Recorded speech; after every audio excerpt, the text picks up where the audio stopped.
Hey guys, so in this series I've talked a lot about the details of United States patent applications, but I wanted to do a high-level video to show you the overall life cycle of a United States patent application. So today we're just going to be talking about patent applications from a prosecution standpoint, which basically means from idea to getting a patent. We're not going to be talking about things from a patent litigation standpoint, which is when you already have the patent and you go out and say, that person's infringing, I'm going to sue them, okay? So again, patent prosecution standpoint, patent life cycle. You have to start with an idea. The idea has to be new, non-obvious, and enabled, meaning that somebody could actually make this thing. You don't have to make prototypes anymore, but you do have to disclose it to where somebody could make it if they wanted to. After that, you generally want to pretty quickly get a application drafted and together.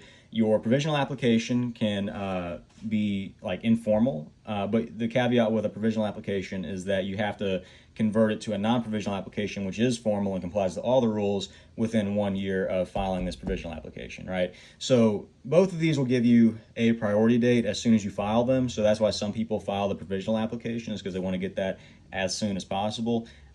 It's really a judgment call as to whether you just want to go ahead and do the non-provisional application and file that up front, or if you want to do a provisional application first.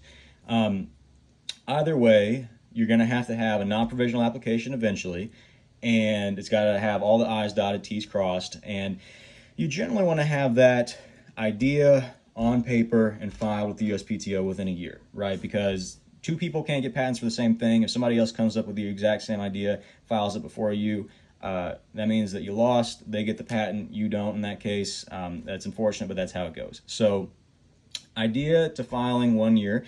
The USPTO is kind of slow, so you might be waiting about 1 to 3 years for your first office action and examination.